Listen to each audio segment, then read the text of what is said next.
What if you have an important task to work on, but urgent tasks take precedence again and again, and the important task is pushed back over and over? I'm David Stiernholm, this is Done, and in this 557th episode, I'll share what you can do to get the important, not so urgent tasks done in these situations. But first, my favorite writing app, Ulysses, has a feature that is immensely useful when I am preparing for giving a new talk. It estimates the duration of what I've written if I would recite it, and it helps me set goals for my writing of the talk in question. How? Well, I'll show you in a post on the Struktör blog. Click the link in the show notes and check it out.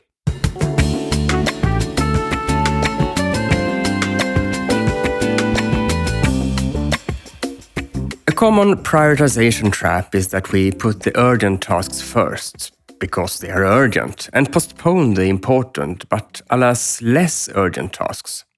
This may seem like the right choice in the moment, but it's unfortunate because it makes it more stressful for you to finish the more important tasks on time, tasks that may be at the very heart of your job. They are important in the sense that they contribute to the objectives you're responsible for attaining. It's flattering to be asked to take on more responsibility, and for many of us, there's a thrill in being the one who can do a lot, the one who comes to the rescue and gets things done.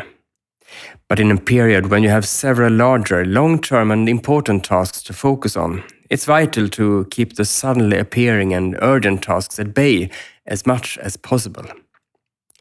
This was the case for me last spring. I had to devote a lot of time and focus to creating my third online course about finding the time, funnily enough.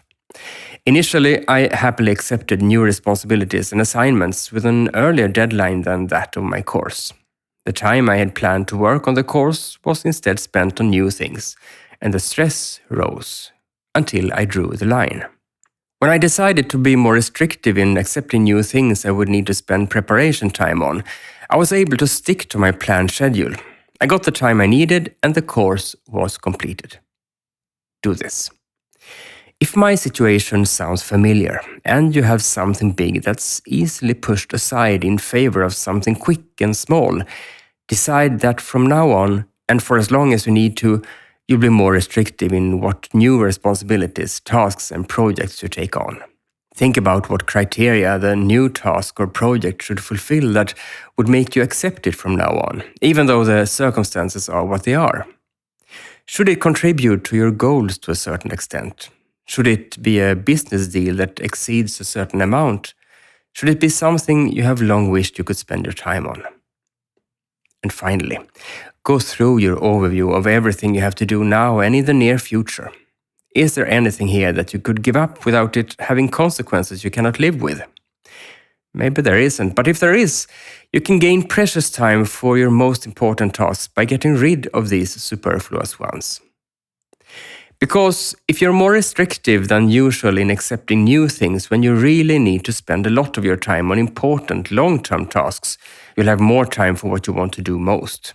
You don't have to stress so much about what is most crucial to you, and you can complete it with a quality you feel proud of. How have you managed to get the time you need for those important long-term tasks?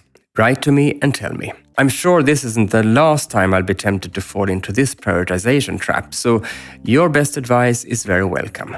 As usual, the address is david@stiernholm.com. Thank you for listening to this edition of Done, and welcome back next week.